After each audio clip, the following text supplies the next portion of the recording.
Psiconáutica Podcast, un proyecto de psiconautas navegando juntos hacia tu paz interior. Muy buenas noches, bienvenidos a un episodio más de Psiconáutica Podcast. Mi nombre es Gabriela Ibujés. Mi nombre es Boris Goyes, psicólogo. Y hoy vamos a hablar acerca de la personalidad desde la perspectiva del psicoanálisis. Hoy exploraremos los intrincados matrices de la psique humana, desde cómo las primeras interacciones con nuestros padres moldean nuestra identidad hasta cómo los sueños revelan los más profundos secretos de nuestro ser. Desde la perspectiva de Freud, Jung, también tenemos a Lacan y a quién más? Y Adler, no olvidemos. Y Adler, perfecto. Con ello podemos iniciar diciendo que el psicoanálisis nos ha brindado un lente único para comprender la personalidad y sus complejidades. Exploraremos cómo las etapas psicosexuales de Freud y los arquetipos de Jung influyen en la formación de nuestra identidad, en el cómo nos comportamos y, dependiendo de eso, qué decisiones tomamos. Además, cómo los mecanismos de defensa moldean nuestras interacciones cotidianas en nuestro acontecer diario. Nos sumergiremos también en temas relacionados a la importancia de los traumas no resueltos en la personalidad adulta y cómo la terapia psicoanalítica puede ayudarnos a superar esto. También examinaremos cómo el psicoanálisis aborda la construcción de la identidad de género y cómo se relaciona con nuestra personalidad. A lo largo de este viaje exploraremos algunas preguntas como ¿cómo pueden dos hermanos criados en el mismo entorno tener personalidades tan diferentes? ¿Qué críticas ha enfrentado el psicoanálisis y cómo ha evolucionado en respuesta a ellas? Y finalmente, ¿cómo podemos aplicar estas ideas para comprender mejor a nosotros mismos y a los demás en el complejo tapiz de la vida humana? Bueno, pues dicho esto, vamos a iniciar, Boris. Quiero que me expliques un poco más acerca de qué es el psicoanálisis, sus principales exponentes y empezamos. Bueno, empezamos fuerte, ¿no? Este es el podcast de personalidad. Vamos a ver si lo podemos alargar tanto este episodio como el próximo para ligarlo también con cuestiones educativas. Pero vamos al grano. ¿Qué es el psicoanálisis? El psicoanálisis es una corriente psicológica nacido más o menos a principios del siglo XX por el fundador que se llama Sigmund Freud. Sigmund Freud es el padre del psicoanálisis. El objetivo del psicoanálisis es identificar y relacionar toda la problemática de nuestra psique humana, la mente humana, por medio de construcciones inconscientes. A través del inconsciente, cómo este se manifiesta y sale al exterior. El estudio del psicoanálisis es el inconsciente como tal. Exacto, perfecto. Tenemos nosotros a los principales exponentes que ya los habíamos mencionado, ¿no? Que son Freud, Jung, Adler y Lacan. Eso bueno, se me olvida. Vamos por partes, ¿ya?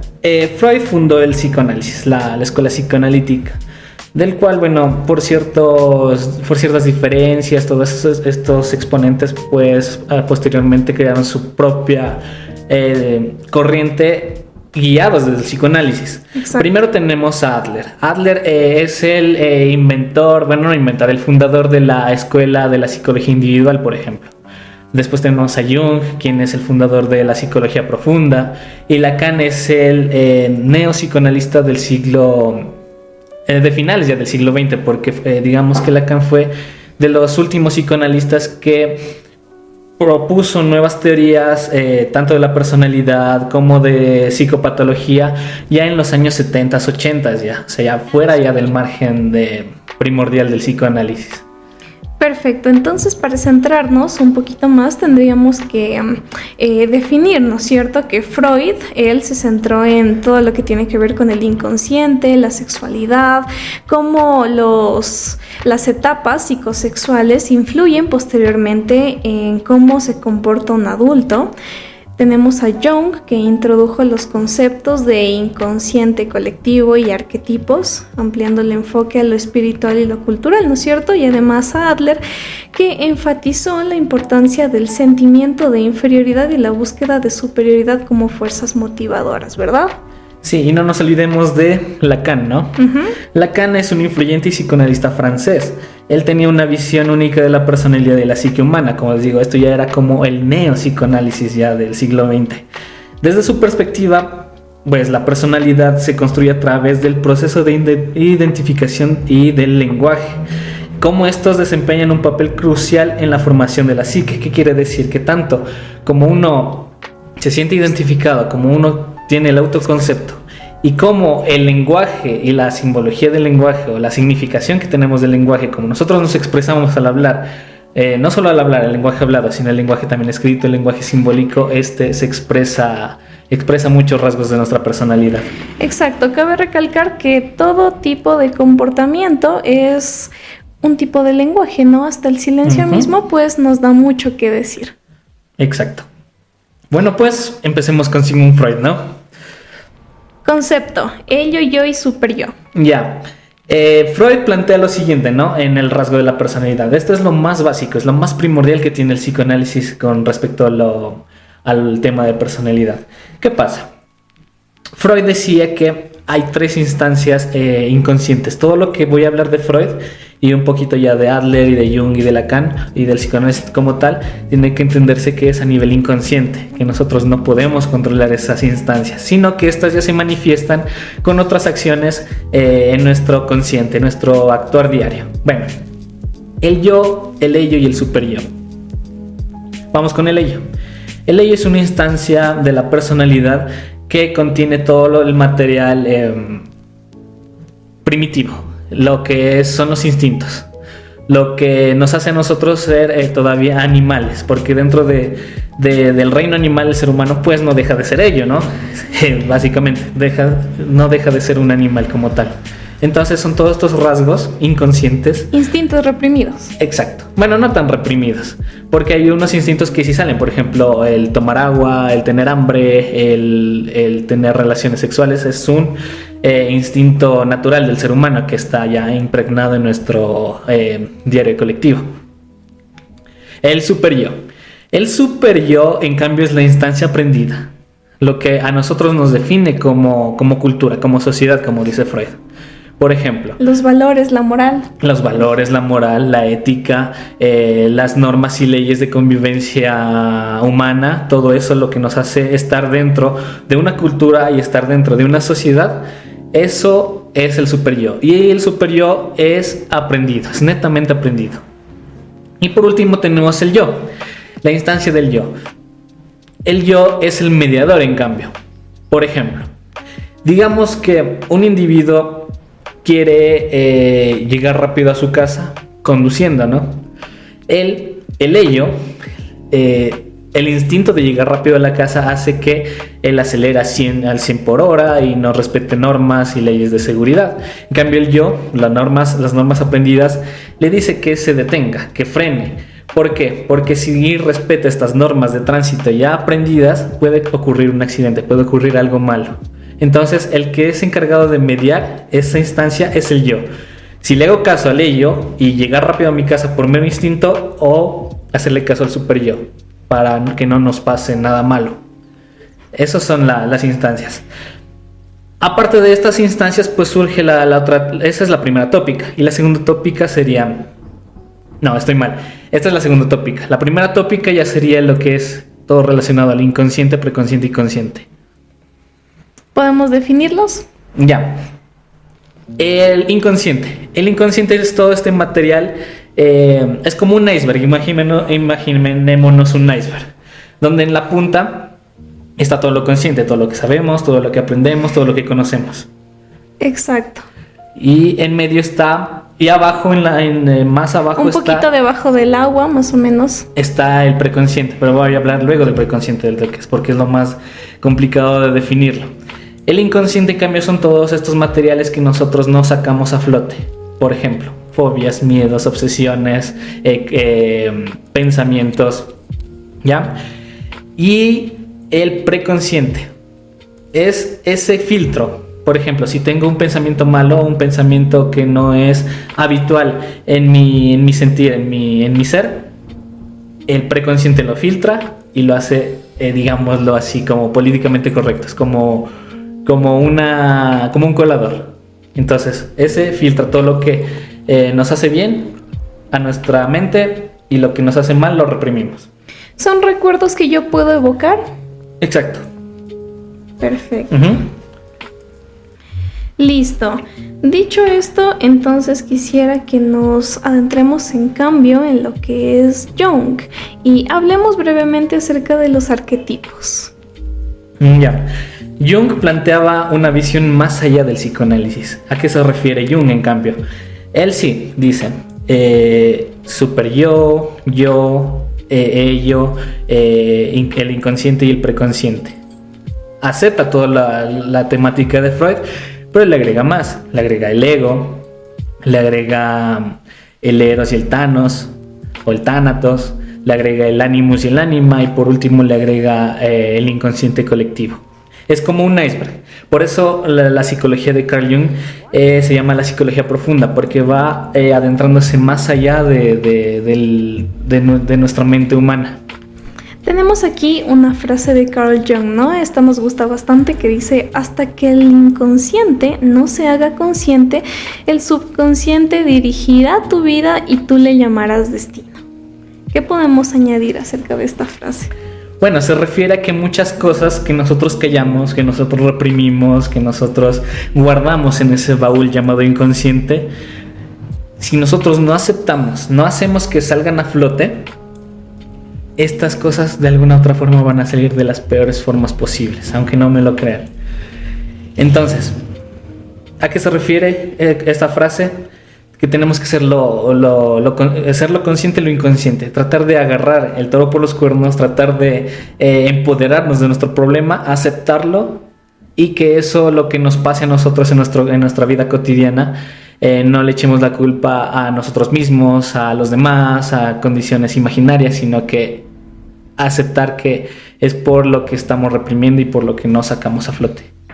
Exacto, mientras nosotros tengamos distintos tipos de problemáticas, como ya lo dijimos anteriormente, mientras nosotros no saquemos eso a flote, no vamos a entender el por qué nuestro acontecer diario está lleno de las problemáticas que tiene presentes. Entonces yo tengo que entender cuáles son ese tipo de cuestiones sin resolver de mi inconsciente que están afectando a mi presente. Básicamente. Bueno, otro punto a aclarar es que dentro del psicoanálisis pues también se habla de pulsiones. ¿Qué es una pulsión? Una pulsión es un instinto inconsciente que prácticamente nos hace estar bien, plenos, o nos hace estar en la miseria, nos hace estar deprimidos. Entonces eso es lo que se refiere con pulsión de muerte y pulsión de vida, pulsión de Eros y pulsión de Tánatos o de Thanos. ¿A qué se refiere?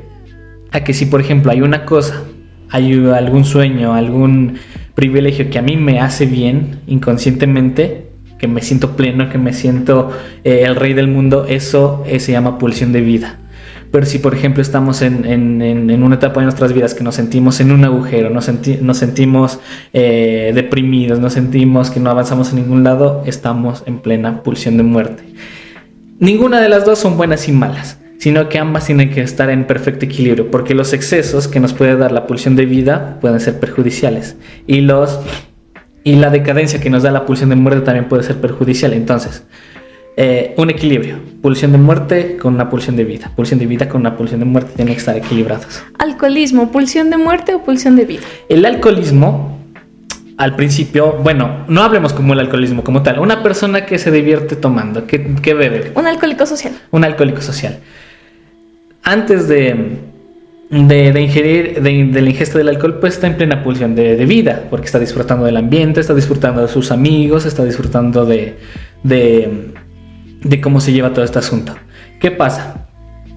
Hay tanta pulsión de muerte que llega un punto donde ya el alcohol se le sube a su cerebro, empieza a perder funciones ejecutivas principales. ¿Y qué pasa? Hay personas que cuando están inhibidas por el alcohol, porque el alcohol actúa como un inhibitorio, saca la pulsión de muerte. se acuerda de la ex, se acuerda de los problemas que tiene en la casa, empieza a llorar, empieza a tener alguna crisis tanto ansiosa como de pánico. Hay alcohólicos que llegan a ese punto. Entonces, no hay pulsión de vida, sino una pulsión de muerte. Es más, cuando estamos deprimidos, en cambio, nos hace bien, digamos, este tipo de cosas. Porque en cambio, cuando estamos deprimidos, cuando estamos en una pulsión de muerte, podemos aislarnos de este tipo de ámbitos sociales. Lo que pasa es que nos dan un poquito, el alcohol en este caso nos daría un poquito de pulsión de vida. Entonces, ahí está el equilibrio. Perfecto. Tanto en el ejemplo 1 como en el ejemplo 2. Perfecto, muy bien. ¿Y cuándo nosotros podemos tener un equilibrio sin estar demasiado en pulsión de vida o en pulsión de muerte? Bueno, Aristóteles dice que el punto medio de un vicio, o bueno, de la decadencia y de un exceso, es la virtud. Entonces nosotros tenemos que ser virtuosos en lo que hacemos, en medir todo lo que podemos ser, en disfrutar sin llegar a un exceso, y de no tener decadencia sin llegar a un exceso. Exacto. Entonces la virtud como tal, desde una visión aristotélica, sería las mejores acciones, ¿no es cierto? Y pasiones del alma, por así decirlo. Claro, lo que nos favorece a nosotros mismos, lo que nos hace a nosotros estar bien con todos y con uno mismo y con el ambiente. Ese es el punto medio, que es la virtud. Bueno, ya nos pasamos a Aristóteles, pero esos rasgos, el tánatos y el eros, también son pulsiones y que influyen mucho en la personalidad de las personas, porque hay personas que están mucho en... hay una frase que me gusta: hay que desconfiar mucho en las personas que están mucho en pulsión de vida. ¿Por qué? O que están así siempre alegres, que están siempre... No estoy recriminando, ¿no? que la alegría sea algo malo, ¿no? Pero hay personas en exceso, que... Exacto, alegres, que sociales, excesos, que parece que exacto, todo estuviera bien. ¿Por qué es malo desconfiar? ¿Por qué es bueno desconfiar de eso? Bueno, es bueno desconfiar de eso porque primero es una fachada. Exacto, es una fachada. Porque son personas que están propensas, de hecho, a caer en una crisis. Y la crisis es una pulsión de muerte. Y como está reprimiendo tanto, en una fachada de estar bien, de estar totalmente sociable y todo eso, hace que tarde o temprano cometan cualquier tipo de atrocidades ante ellos mismos o ante las otras personas. Exacto, estamos hablando de un exceso, ¿no es cierto? O sea, no estamos hablando de que estar feliz o la mayoría de veces estar estable significa algún rasgo preocupante, sino estamos hablando de algo netamente fuera de lo normal. Fuera de lo normal. Uh-huh. Muy bien. Entonces ahora quisiera que nos vayamos en cambio a Adler, ¿no es cierto? ¿Qué nos quiere decir Adler en relación al sentimiento de inferioridad y compensación? ¿Qué podríamos hablar acerca de este tema? Bueno, Adler es el fundador, como ya les dije, de la psicología individual. Adler propuso muchas cosas sobre lo que es los complejos. ¿Qué es un complejo? Un complejo sería una personalidad, así en palabras llanas, es un tipo de personalidad que se mantiene en un rasgo. Es un sentimiento o una característica. También consideraba pues, Adler que puede ser algo universal. Por ejemplo, quitemos todo lo que conocemos de complejos. Por ejemplo, él propuso complejos de inferioridad y complejos de superioridad. Hay personas que viven en complejos de inferioridad. Por ejemplo, un oficinista que está siempre a la par o siempre a las expectativas de su jefe. Un obrero que también está a las expectativas de su capataz. Un político que es segundo, o como es que se dice, vocal del político principal. Entonces, ¿qué pasa? La persona se mete tanto en ese papel que se vive recriminando y se vive manifestando mucho sobre el complejo de inferioridad. Entonces se mete tanto en ese papel que es utilizado por las personas que inconscientemente tienen un papel de superioridad. ¿Cómo podríamos extrapolar esta teoría a la Segunda Guerra Mundial, por ejemplo. Hitler, en cambio, bueno, el señor del bigote chistoso, hay que censurar eso. El señor del bigote chistoso, por normas, bueno, de privacidad toca decirle así, tenía un complejo de inferioridad bastante alto, bastante grande, lo que lo llevó a tener una aceptación del pueblo alemán muy grande. Entonces, ¿qué pasaba? Él creía en la superioridad de la raza por su complejo de superioridad. Exacto. Y eso quería transmitirle al pueblo alemán, que de alguna forma lo logró. Por eso hubo lo que pasó con todo estos sucesos que pasaron en la Segunda Guerra Mundial, toda la exterminación masiva que hubo de personas. Entonces, había un juego. Aquí el juego es entre las personas que tienen un alto complejo de superioridad y que pueden llegar a tener cargos políticos sumamente importantes, que pueden llegar a tener atrocidades, y el otro, el de complejo de inferioridad, que no acepta, no sale de ese papel, no sale de esa cueva y no se rebela contra el sistema. ¿Ya? Entonces es un juego. Exacto, me parece muy bien. Esto quisiera llevarlo un poquito a términos educativos, ¿no? El tema de que yo cuando me siento inferior quiero de hecho ser la persona que es superior a mí. O sea, ese Exacto. es mi sueño como tal. Por eso es que, por ejemplo, el pedagogo Freire, ¿no? Hace la pedagogía del reprimido. Oprimido. Ya mucha palabra de psicoanálisis. La pedagogía del oprimido. Y me gusta mucho una frase que, bueno, una cita por ahí textual de que el oprimido siempre va a querer llegar a ser como su opresor, de alguna u otra forma. Exacto, el oprimido se convierte en el opresor. Bueno, aquí nos hablamos un poquito más acerca de lo que es la pedagogía tradicional, ¿no? Cómo los docentes tradicionales venían a tener el papel de personas opresoras porque no dejaban a los estudiantes pues desarrollar su pensamiento. Todo lo que ellos decían era regla y era la única verdad absoluta, y ellos, los estudiantes, como personas oprimidas, ellos no iban a cuestionar Exacto. a lo que el docente decía, y por lo tanto el sueño, lo que querían llegar a ser ellos a futuro, es ser tal cual el opresor. Esa es una característica súper importante de las personas con complejo de inferioridad o oprimidas, que no van a tener la capacidad para reclamar o tratar de buscar nuevas alternativas en su actualidad, en su realidad. Exacto, y esto también se puede extrapolar a la vida diaria, ¿no es cierto? Por ejemplo, usted tuvo, qué sé yo, padres demasiado estrictos, pueden ser, o sea, pero no estrictos, sino ya a un punto que no es sano, ¿no? Padres a lo mejor que llegaban a herir fuertemente con palabras, a maltratar de forma psicológica, de forma física, y usted pues cuando crece quiere ser igual que sus padres inconscientemente. Exacto. Adler también señaló que el complejo de inferioridad puede actuar como un motivador para el individuo. Tampoco no es que sea algo negativo, ¿no?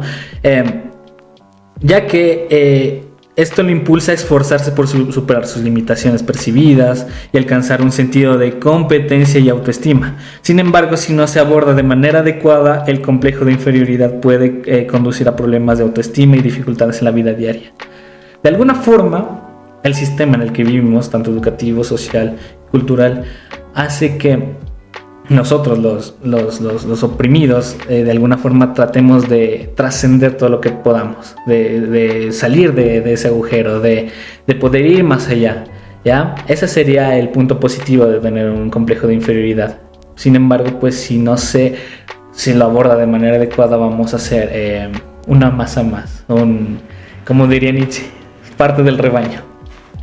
Exacto, entonces si es que nosotros identificamos que tenemos un complejo de inferioridad, el primer paso debería ser pues aceptar eso, aceptarlo, comprenderlo y salir de la postura de víctima, ¿no es cierto? Porque si es que nosotros no dejamos de revictimizarnos, no podemos identificar cómo crecer y cómo ser funcionales en nuestro diario vivir.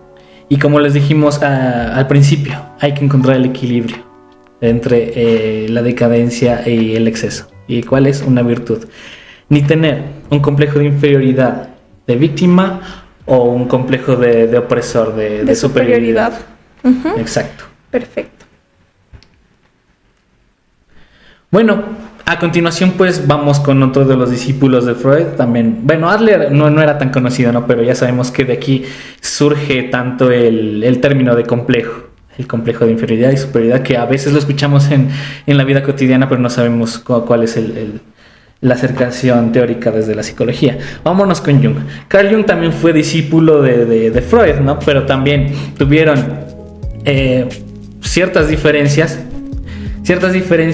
y terminaron haciendo teorías totalmente diferentes, ¿no? Como les dije, Jung tiene la teoría de la psicología profunda.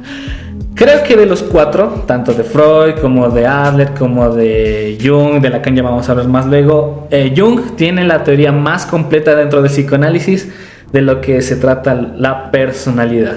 ¿Por qué? Porque a pesar de que él ya impuso arquetipos, que son una infinidad, son como unos 30 o 40 ejemplos de arquetipos,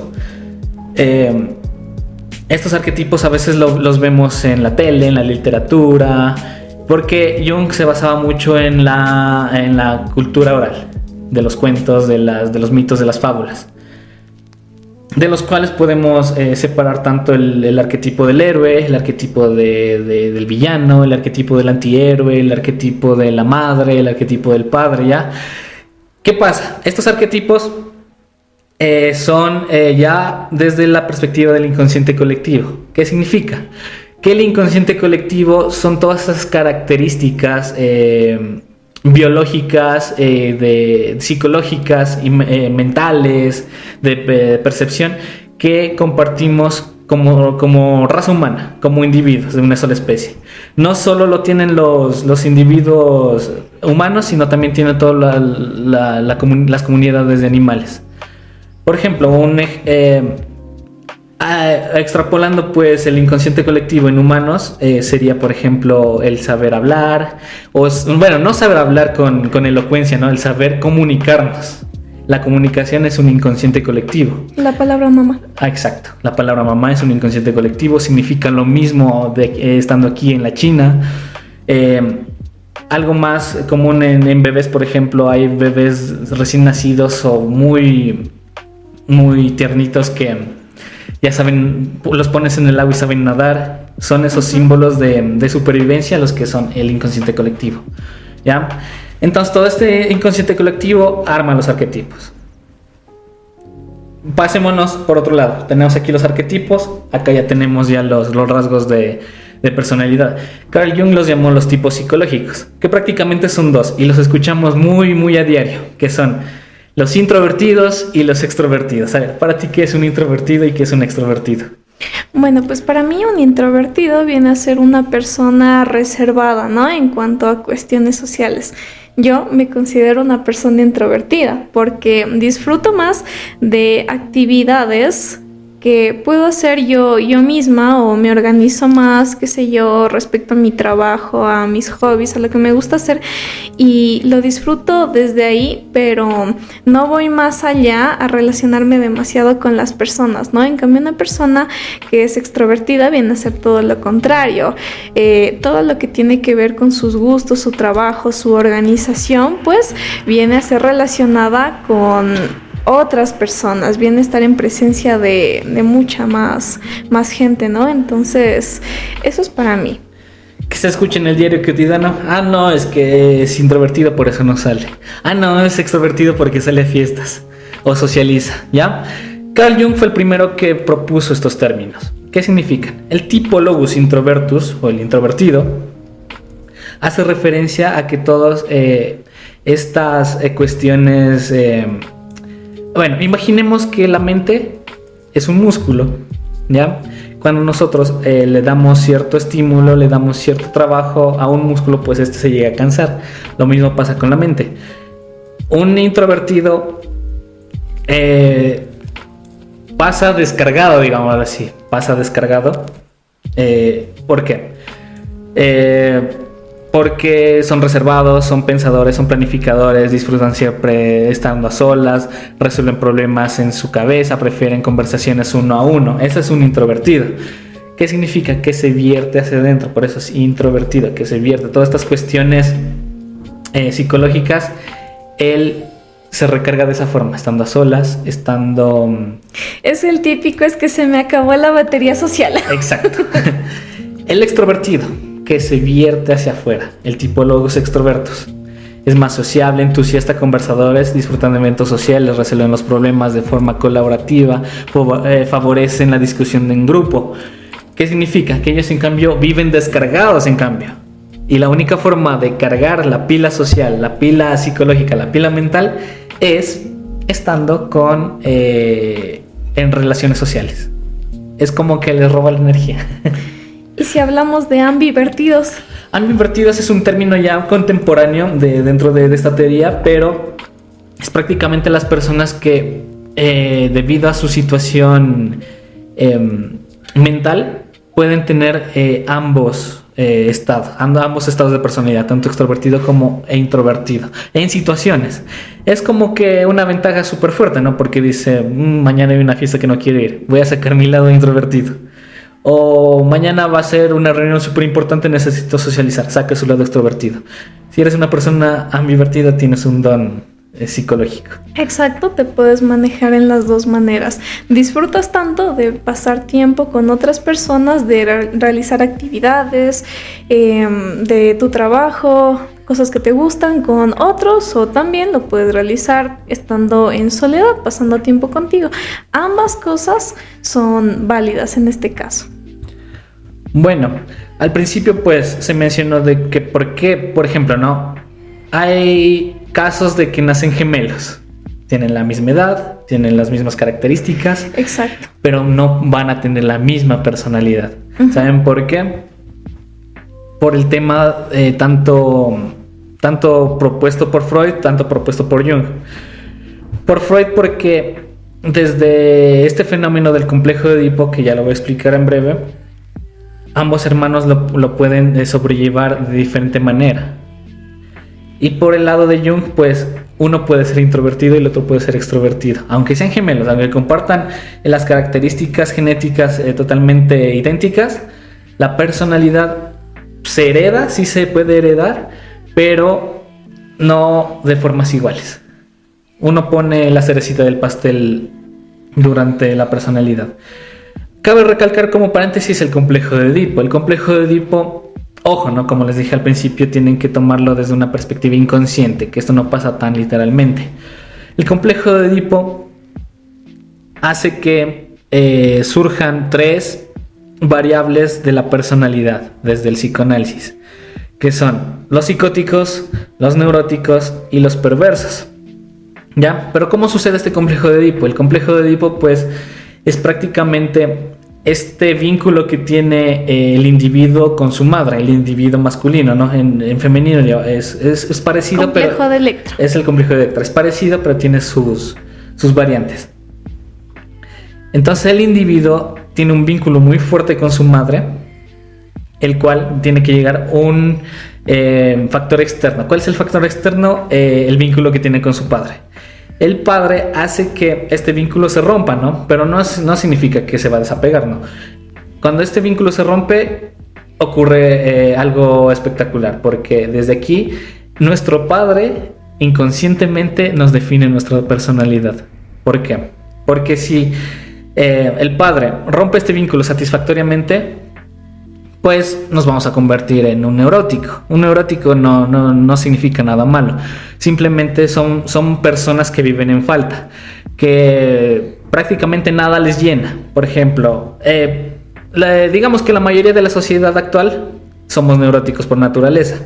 que compramos el último iPhone 13 y al otro año sale el iPhone 14. Tenemos esa necesidad de no conformarnos con lo que ya tenemos. Igual con las relaciones afectivas, que tenemos una relación afectiva pero siempre le vemos un pero, ¿sí? No estamos nunca conformes. Eso es un neurótico, que vivimos en falta. Y prácticamente es lo más saludable ahorita, porque las otras dos no son tan bueno, nuestra cultura no las ve tan aceptables, ¿ya? Cuando la figura paterna no rompe este vínculo con la madre, el individuo se queda de alguna forma pegado a la madre, a la figura materna, ¿ya? Entonces ahí hablamos de psicosis, lo que comúnmente antes se llamaba locos, los que comúnmente se llamaban dementes. La psicosis es, en cambio, ese deseo inconsciente de separarnos o que alguien nos separe de ese vínculo materno. Y cuando tratamos de separarnos de ese vínculo materno, se representa con ideas delirantes, con delirios, con cuestiones imaginarias, ficticias. Los psicóticos no viven en falta. Esa es, digamos, que es la ventaja. Ellos se pueden conformar tanto con su estrato social, con su idea delirante, sino que ellos siempre tienen que estar pegados a la figura materna. Y eso constituye de que al tratar de despegarse, inconscientemente van a tener ideas delirantes, van a tener delirios, van a imaginarse que son un personaje, que ven cosas. Otra característica es que no toman nada literal, todo, digamos, no toman nada metafórico, todo es literal para ellos. Tenía un profe que nos decía que si tú le dices a un psicótico, ve al departamento de lenguas, él prácticamente, literalmente, se va a imaginar un departamento lleno de lenguas. Así que el lenguaje, aquí ya es como una introducción a Lacan, desde el lenguaje, desde la significación del lenguaje, ellos ya tienen alterado, y por eso su personalidad es psicótica. Y la tercera instancia, los perversos. Un perverso es, en cambio, quien tuvo un conflicto con el vínculo materno. Hubo la separación por parte de su figura paterna, pero ese vínculo de alguna forma se rompió posteriormente. Como con actividades totalmente traumáticas, con niños que vivieron algún trauma desde pequeños. Por eso, la mayoría de perversos se puede pronunciar que son tanto asesinos seriales, sociópatas, psicópatas, ¿ya? Fetichismo, sadismo, masoquismo, voyeurismo, exhibicionismo. Esos, en cambio, ya son perversiones del índole sexual, que también se puede presenciar durante un perverso. Entonces, ¿qué característica tiene un perverso? No vive en falta, a él no le hace falta tampoco, no vive, se siente conforme en su estrato social. Él, lo único que le interesa es satisfacer su sed de perversión. Si hablamos de un perverso sexual, en satisfacer su fetiche. Si hablamos de un perverso social, un psicópata, un sociópata, de hacer mal, a la sociedad, de satisfacer su sed de sangre, digámoslo así.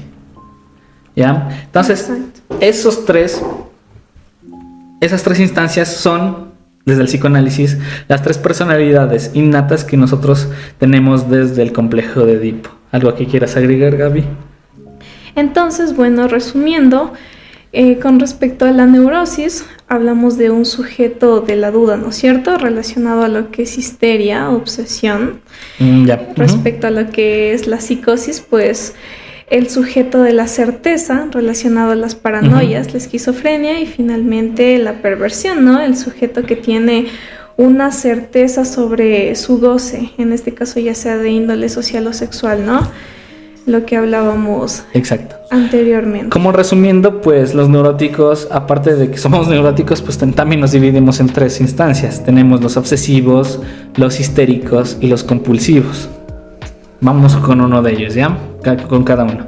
Los histéricos, muy antes, se creía que solo las mujeres padecían de histeria. ¿Qué es la histeria?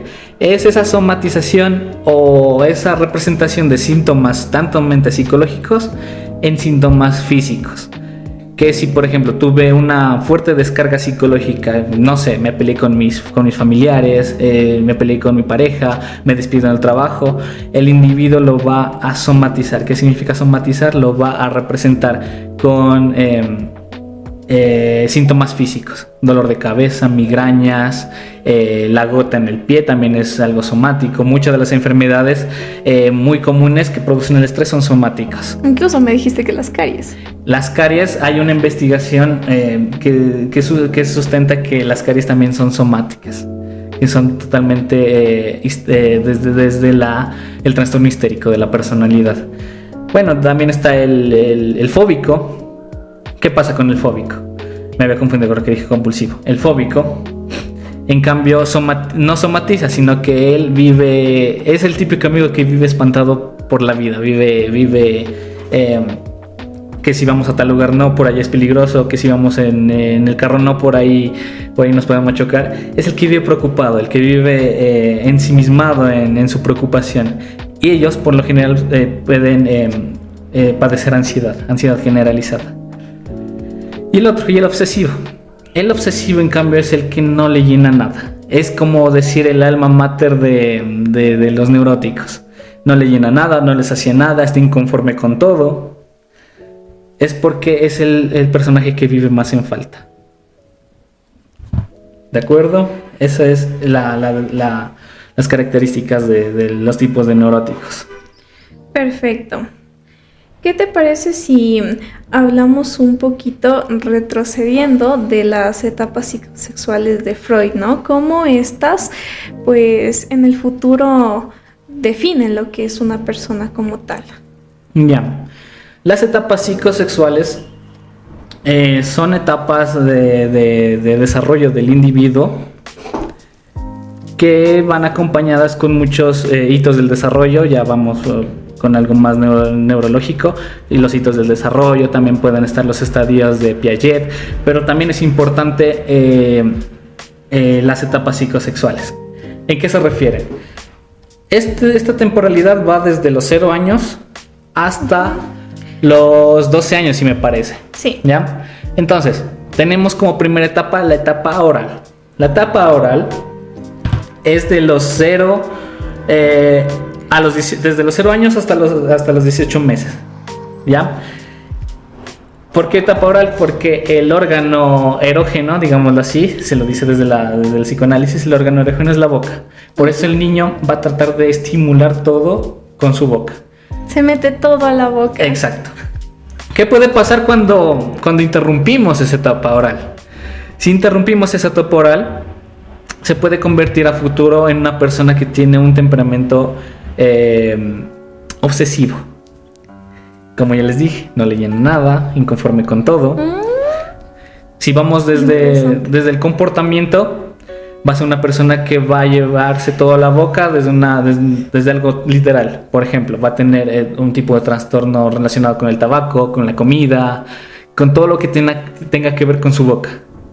Por eso dejen que los bebés se lleven todo a la boca desde los 0 hasta los 18 años. Exacto. Digo 18 meses, 18 años. 18 meses, exacto. Son procesos que pues no se tienen que interrumpir porque a futuro hay dificultades. En este caso, como vimos, se puede dar un problema de tabaquismo, ¿cierto? Muy Exacto. interesante. O dipsomanía o alcoholismo. Todo relacionado con la boca, con el placer que da las cosas en su boca. Vamos con la etapa anal, ¿ya? La etapa anal va desde los 18 meses hasta los 3 años. ¿A qué se refiere? En cambio aquí el órgano erógeno, el órgano involucrado es el recto y el ano del individuo. Es porque en esta etapa los niños van a controlar sus esfínteres. Controlan sus esfínteres, ya van a empezar a ir al baño solitos y se van a dar cuenta cómo funciona orgánicamente su cuerpo, ¿no? Comemos, digerimos y después expulsamos. Hay niños que se demoran o no se demoran en el baño, ya depende mucho de la etapa y de cómo se está llevando la etapa anal. O no avisan, se tardan mucho en avisar. Exacto. Si se interrumpe esta etapa, esta curiosidad hace que puede pasar, como ya les dije, a lo comportamental van a ser personas tacañas, que no van a soltar ni un peso, como decían antes. O pueden ser personas derrochadoras de dinero en exceso. O derrochadoras. O, ¿cómo se llama estos? Acumuladores. Acumuladores compulsivos. Exacto. Vaya. La etapa fálica. En la etapa fálica ocurre desde los 3 años hasta los 6 años. Aquí hay la aparición del complejo de Edipo. Es muy importante. O complejo de Electra. O complejo de Electra, que ya les había explicado antes. ¿Por qué etapa fálica? En esta etapa se refiere mucho al órgano sexual, masculino y femenino. Los hombres van a notar que tienen pene, las mujeres van a notar que tienen vagina. Y van a desarrollar tanto su... ¿Cómo se puede decir? Su diferenciación de género. Aquí, en esta etapa, surge todo lo que es la diferenciación de género. Sí, de género.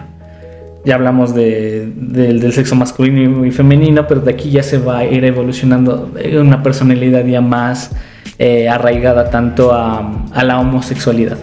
Exacto, tenemos aquí entonces un aprecio bastante determinado de las niñas con su papá y de los niños con su mamá. Entonces, ¿qué pasa cuando estos procesos, por ejemplo, son interrumpidos o no son cortados? En el caso, por ejemplo, de niñas que no pudieron desarrollar esta etapa fálica porque no tuvieron un padre presente, una figura paterna, ya sea físicamente presente o emocionalmente no estuvieron presente a futuro, ¿qué consecuencias tenemos? Bueno, este tema es muy debatible, ¿no? Y tal vez sea para otro podcast. Pero es muy debatible porque el homosexual como tal, la comunidad LGBT, tendría también que aprender cuál es su raíz, cuál es su inicio, tanto psicológico y biológico. Y si hablamos de lo psicológico, empieza desde la etapa fálica. Por factores que no son tan favorables, o si son favorables, pero el individuo quiere irse por ese lado, se puede desarrollar tanto una homosexualidad masculina y femenina. En el caso, como tú dices, se puede desarrollar una homosexualidad femenina, lo que llamamos el lesbianismo. Ya, y como vimos anteriormente, en el caso de niños que no fueron psicológicamente hablando desde el psicoanálisis, pues castrados. Exacto. Son hombres, en el futuro, hombres edípicos. ¿Qué quiere decir esto? Que generan un lazo bastante fuerte de el hombre con su madre y la madre pues con su hijo, y inconscientemente ellos tienen una relación. También desde las mamás hablamos de mujeres pues que no tienen esa individualidad. Exacto, no tienen esa individualidad o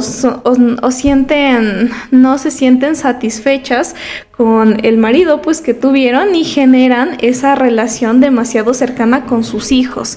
Entonces, por ejemplo, en el futuro, cuando estos hombres edípicos tienen una relación, inconscientemente no lo saben, pero se da de esta manera. Él y su madre son pareja y la novia o la esposa viene a ser externo, la madre de ambos. Exacto.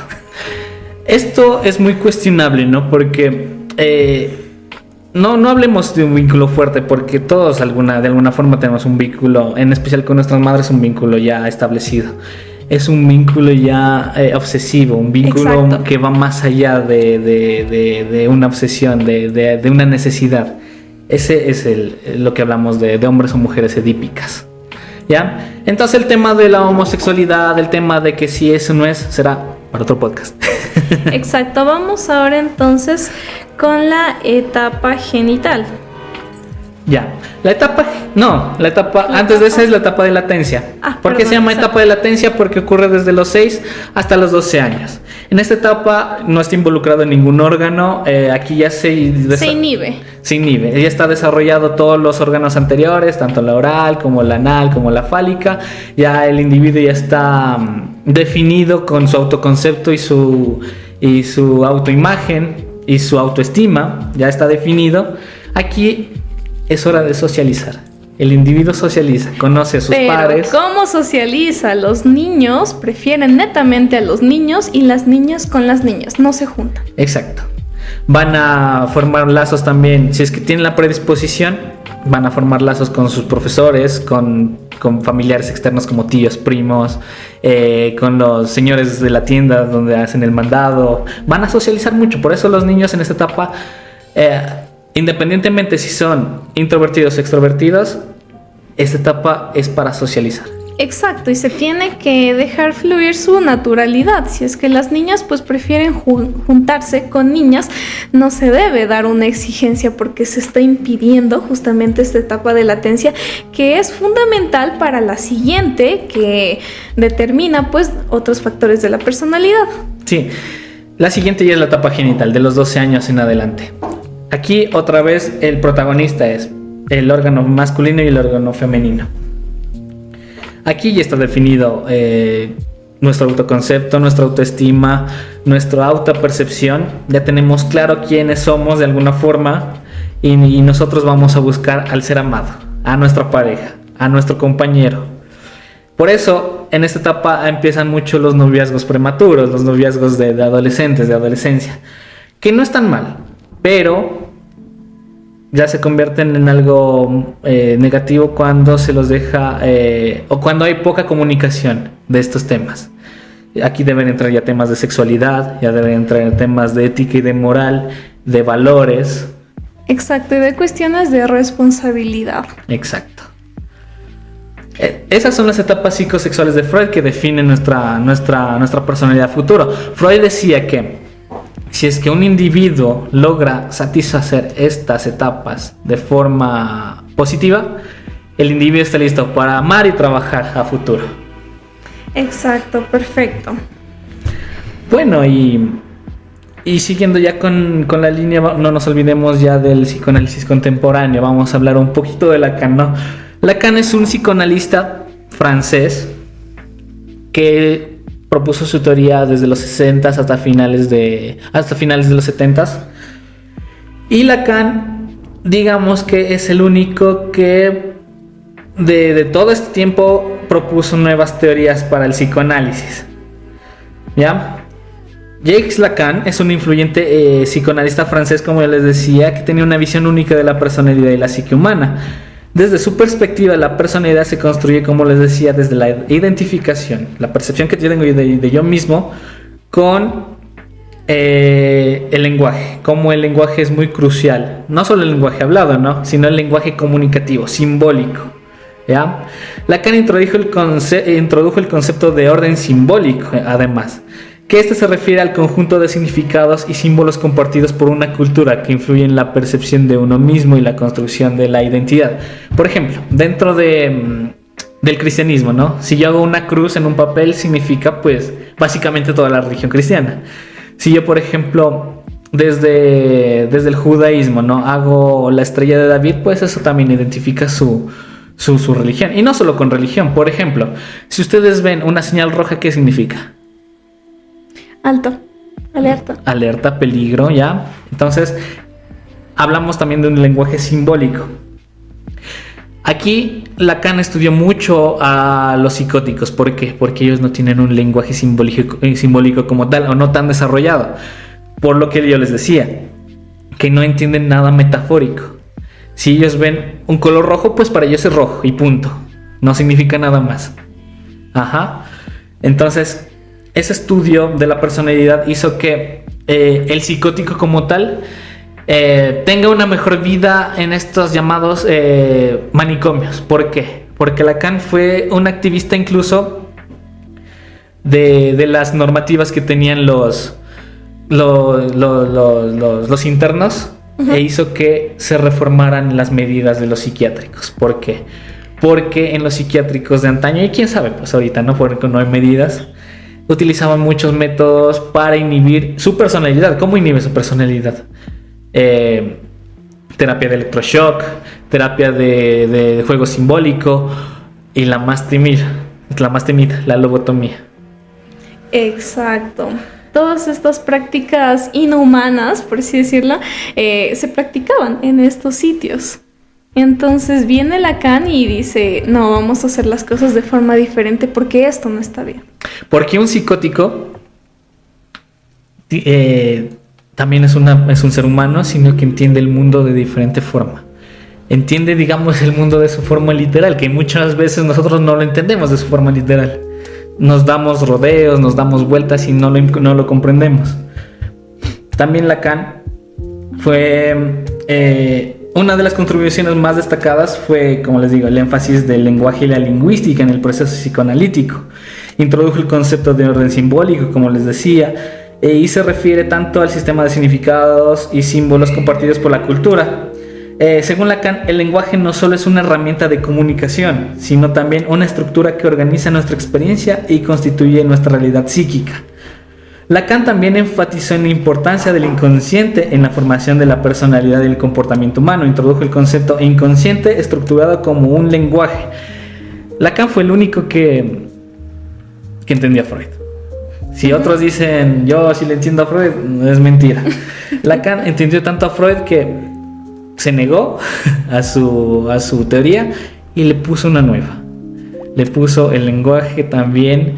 Es estructura psíquica. Todo lo que decimos, todo lo que no decimos, todo lo que expresamos, todo lo que no expresamos es parte también de nuestro inconsciente. El inconsciente es el discurso del otro. Exacto. Todo lo que dice el otro, la otra persona, la otra conjunto de símbolos y lingüística que tiene la otra persona, a nosotros también nos contribuye. Por ejemplo, hay algo súper común entre diferencias de hombres y mujeres que dicen el hombre es más literal y la mujer es más metafórica. Yeah. Por ejemplo, el silencio en la mujer puede significar muchas cosas. En el hombre solo significa silencio. ¿Ya? Entonces, entender ese lenguaje del otro también es nuestro trabajo, un trabajo fundamental. Lacan también reformuló, como les digo, la teoría freudiana del yo, el ello, el superyo, en términos de registro imaginario, registro simbólico y registro real. ¿Qué significa?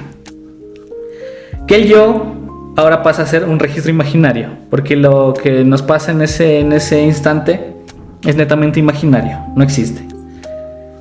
El superyo sería el registro real, porque es todo lo aprendido, todas las normas que sí podemos palpar, todo lo empírico. Y el registro simbólico nosotros, como nosotros desde una simbología entendemos lo real y lo imaginario, cómo mediamos entre lo real y lo imaginario. También él propuso el objeto del deseo, que se refiere al objeto que representa... es el objeto que representa el deseo del sujeto, pero que nunca se puede alcanzarlo dentro de un neurótico, ¿no? Porque, como les digo, vive en falta. Este concepto tiene implicaciones profundas para entender la naturaleza del deseo humano y la búsqueda constante de la satisfacción. Como les decía, como vivimos en una sociedad netamente neurótica, todos vamos a vivir en falta, pero ya depende de cada uno cómo vamos a sobrellevar todo eso. Cómo vamos a reducir el deseo a las cosas que nos causan satisfacción. En resumen, pues, como les digo, Lacan es muy, muy complejo para explicarlo tanto en breves palabras. También puede ser por otro podcast. Pero en resumen, Lacan fue un psicoanalista visionario cuyo trabajo influyó en múltiples disciplinas, desde la psicología hasta la teoría cultural y literaria. Su enfoque en el lenguaje del inconsciente y la formación de la identidad ha dejado una marca indeleble en el pensamiento contemporáneo sobre la psique humana. Exacto, muy bien. Entonces, ahora sí, para ir cerrando un poco, quisiera hacerte una pregunta, pues, algo debatible entre nosotros, ¿no? Y es, ¿qué críticas ha enfrentado el psicoanálisis respecto a su visión de la percepción de la personalidad? Y ¿por qué tú optas por el psicoanálisis en lugar de otras escuelas, ¿no? Puede ser como el cognitivo-conductual. Bueno, el psicoanálisis es una corriente, ya tiene sus años, ¿no? Ya ha tenido, como les digo, Lacan se atrevió a reformarlo, se atrevió a reformar toda la teoría freudiana, pero las críticas siguen siendo las mismas, que es una pseudociencia, que no hay parámetros y metros palpables, cosa que no es cierta, ¿no? Porque no toda ciencia, aunque sea redundante, muy redundante, se hace con el método científico. Uh-huh. ¿Por qué? Porque existe, por ejemplo, dentro de la antropología no se mide con el método científico. La antropología se mide con la etnografía.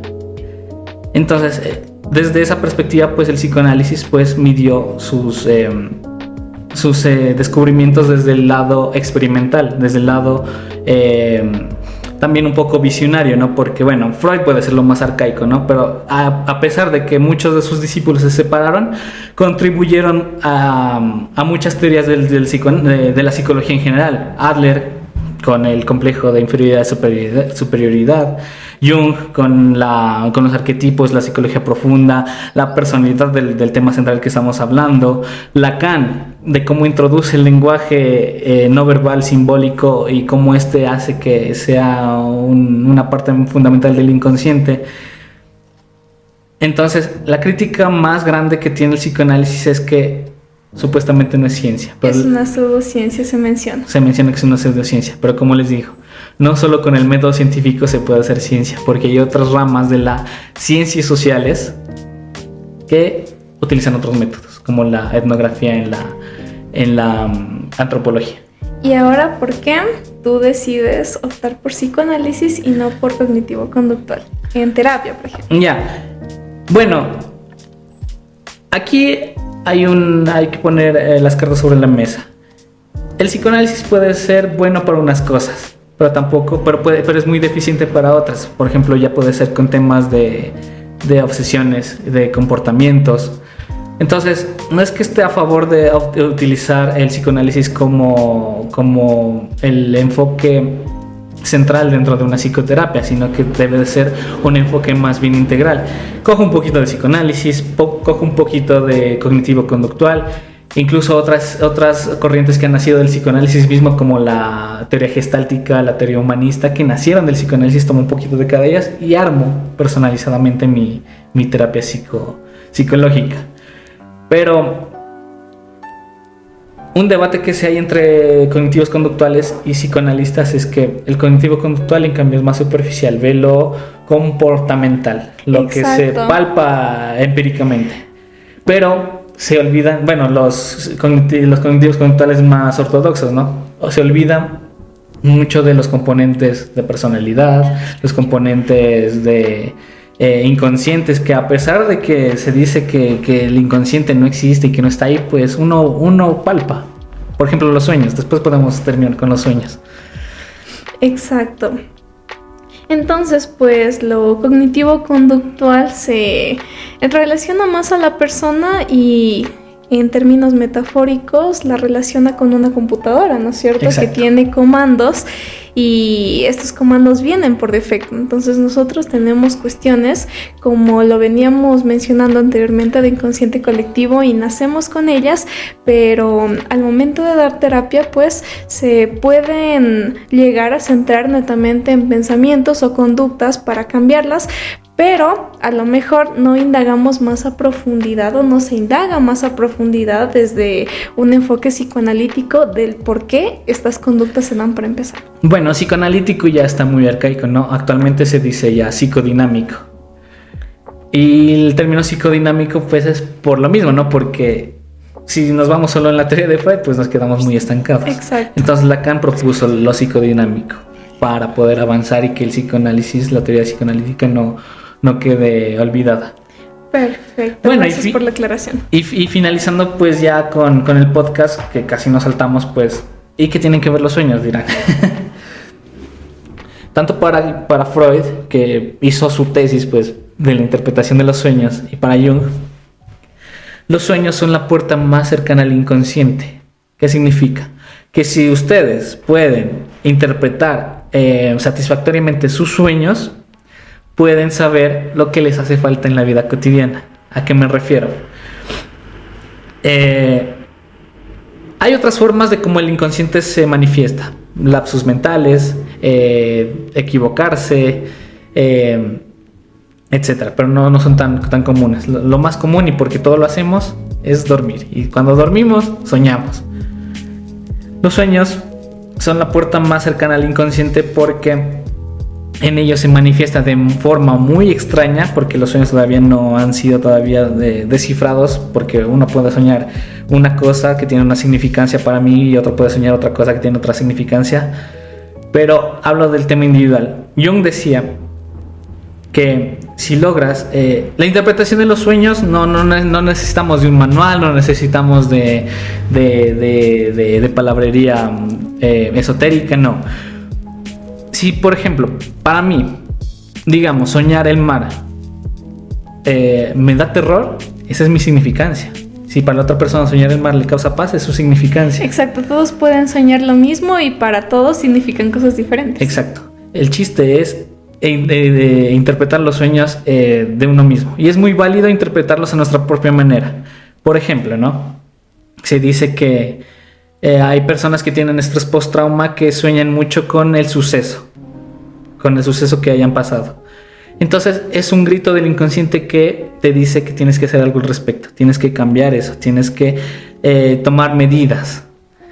Por ejemplo, para mí, soñar la muerte de alguien querido no significa que le des el mal o que le desee lo peor, sino soñar la muerte de alguien querido es una forma que me dice mi inconsciente: esta persona te hizo algo y tú quieres que esa persona trascienda, tú quieres que sea mejor, ¿ya? Esa es mi interpretación, pero para otra persona puede ser diferente. Pero ese es el chiste, interpretar los sueños individualmente va a hacer que su vida cotidiana cambie mucho, porque muchas veces soñamos cosas que pasamos por alto y no tomamos rienda suelta para hacer algo al respecto. Exacto, perfecto. Me parece bastante interesante tomar en cuenta la importancia de nuestros sueños y cómo estos de alguna manera son el reflejo de nuestro inconsciente, ¿verdad? Son el reflejo de y nuestro los soñamos de forma muy metafórica, pero tienen significado. Tiene un significado muy fuerte. Y es relevante bastante para entendernos a nosotros mismos y para entender cuáles son a lo mejor problemáticas que nosotros tenemos que resolver, que todavía quedan pendientes para alcanzar nuestro bienestar como tal. Bueno, entonces dicho esto, pues terminamos el capítulo número 3, sí, número 3 de Psiconáutica Podcast. Vamos a ver si es que para la próxima semana vamos a hablar de la personalidad, pero ya basándonos en temas más palpables, ¿no? Esto ya ha sido un poquito teórico, interesante pero teórico, pero vamos a ver si la próxima semana lo relacionamos con la educación. Exacto, muchísimas gracias por acompañarnos en este viaje a través de los intrincados pasajes del psicoanálisis, ¿no? Y su interpretación desde la personalidad. Esperamos que las ideas de nuestro psicólogo Boris Goyes pues les haya gustado. También esperamos que estas reflexiones les inspiren a ustedes a reflexionar más acerca de su acontecer diario, acerca de sus pensamientos, sus preocupaciones, y si es que amerita pues a pedir ayuda y acudir a un profesional. Entonces no olviden seguirnos.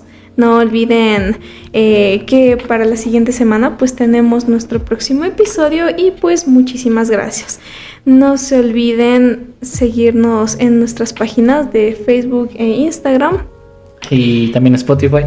Exacto. Y esperamos tenerlos la próxima semana. Muchísimas gracias. Ha sido un gusto, nos vemos.